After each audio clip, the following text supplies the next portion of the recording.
Greetings and welcome. I'm Steve Clemons, editor-at-large of The Hill. Thanks so much for joining us today for our great forum. It's going to be called the Future of the Workplace Summit. I'd like to thank our sponsor, Philip Morris International, for supporting today's event and conversations.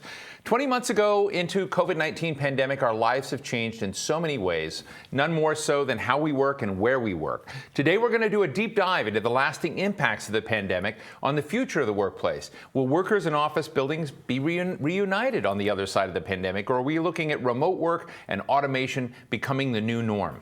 Over the next hour, we'll discuss what lies ahead for America's workforce, its workplaces, and the American economy. And we have an exciting lineup of speakers joining me for these conversations. Before we begin, a few housekeeping notes. You can tweet us at The Hill Events using hashtag The Hill Workplace. We're broadcasting live and we'll take your questions throughout the program. And as with any live stream, you could experience occasional trouble with the video. Just refresh the page and it should all be great. Joining us to kick off the program is Congresswoman Victoria Spartz, a Republican from Indiana.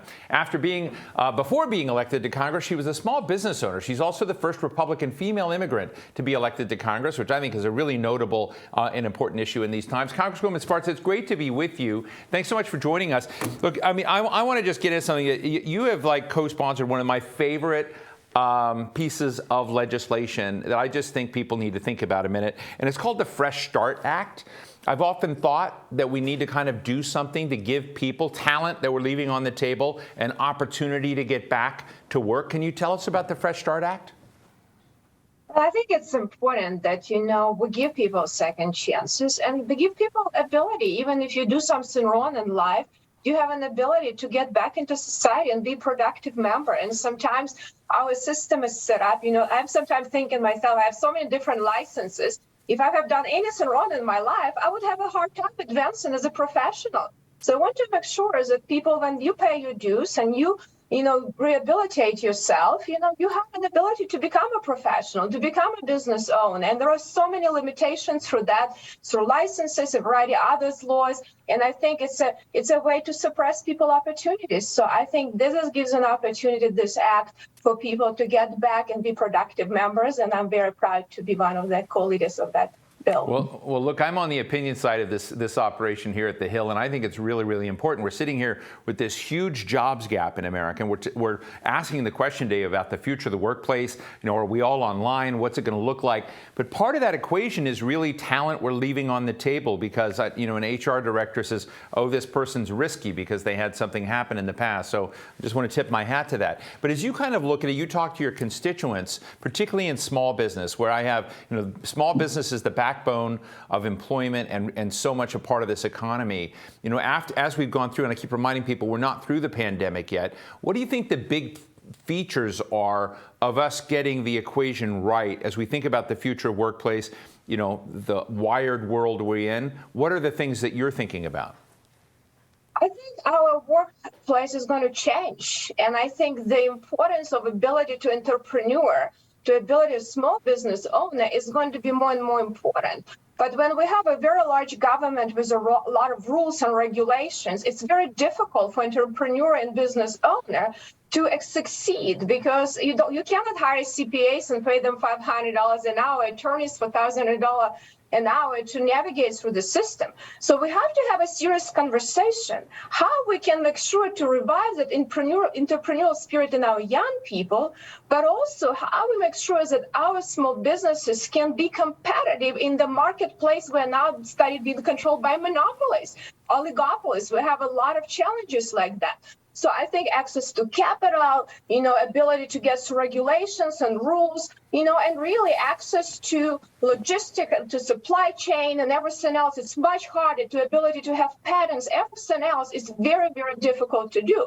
And then we have to think about for large employees, which I think is very positive, for a lot of women in particular, how we can make sure that this flexibility that we have to do during pandemic with, remote working and flexible arrangement can be even, replicated and some best practices being utilized in the future, because I think it will help us to engage much more women in the workforce, and we can bring a lot of value. I mean, I struggled myself through the public accounting career with 2 little kids, but they allow me a lot of flexibility, and I'm glad to see more and more larger companies bringing that flexibility, I think it will be very positive, especially in line of our workforce shortages.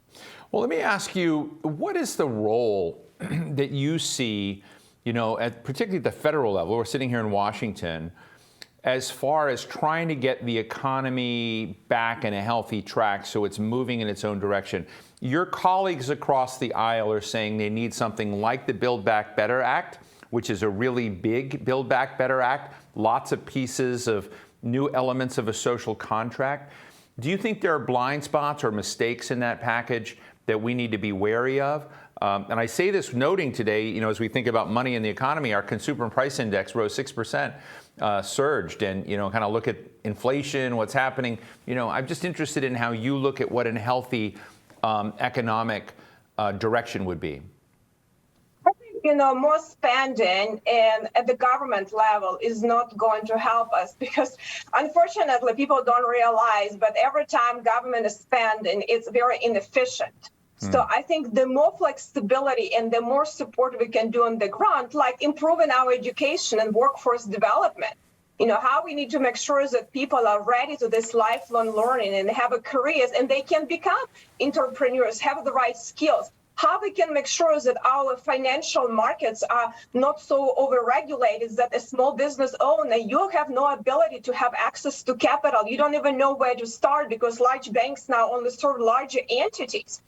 How we can revive this, investment and incentivize in angel investors and venture capital to be much more accessible in more broader industries. How we can have a regulatory environment that you as a small business owner is able to get through that. So I think, to have a lower taxes, have lower regulation, and invest in intangible assets, investing in good education and good skills.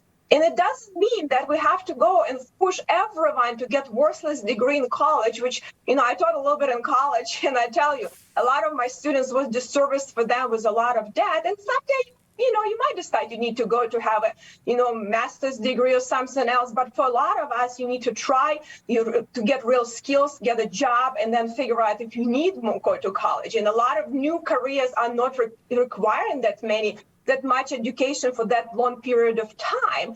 And now we're talking about, you'll have, 15, 20 different jobs and careers during your lifetime. How can you be a great learner and have the desire and fundamentals to learn? And I think we need to go back through K-12 and say where we are and restructure our post-secondary education that align it with K-12 in the skill attainment. So I think we have a function to do. We need to make sure how we can talk about investment in good roads, bridges, and have a high-speed internet access because it will bring opportunity and access to healthcare and innovation and education and entrepreneurship. So this is a serious conversation. But creating more government programs that where we know we already have pretty much all of them are bankrupt, and some major ones going to bankrupt very soon, and we have to have a serious conversation. Adding more government programs that are so wasteful. I'll give you one example.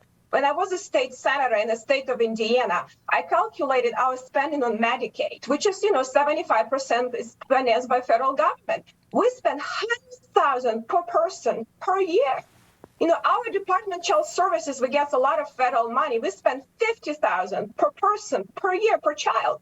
5,000 to 10,000 goes to foster families. I said, where's the rest it goes? 40,000? Where does it go? We can send kids to Harvard Business School for $50,000 a year, and no one could tell me. There's so much waste on these programs. So it's not like we shouldn't have some temporary things for people to empower them. But what these programs are doing, they balloon and spend and creating inflation and really don't help people to succeed in life, but create more and more regulation and monopoly and oligopolist powers. And we only soon will have oligarchs on top and everyone else equally poor. So I think it's a wrong direction we're going right now, but we should have a serious conversation on criminal justice and education and building real tangible infrastructure and knowledge for people. Well, Representative Spartz, we're going to have to end it there. I want you to come back because you hit so many themes that I care about. Continual lifelong education, how we basically loosen up the system, create greater nimbleness and resilience among people. And I got to tell you, I was just sort of sitting in And you know, I got kind of chills when I sort of hear as you sort of talk about what we need to do to disrupt credentialing and disrupt education in a way so that people can work through the system. It's a really, really underdeveloped topic. So I hope you'll come back and talk with us again. Well, thank you so much. I think we have to become more innovative, and then we'll have great successes because we have the greatest country and the private enterprise, and is going to make us the best in every area. We just have to have more competition, and there is much more monopoly powers than competition because we create too much government. But thank you for having me. Well, thank you. Representative Victoria Spartz of Indiana. She's a member of the Committee on Education and Labor, and she's a businesswoman, and you got to read about her life. I mean, it's just fascinating. Congratulations, and thank you so much for joining us today. Thank you.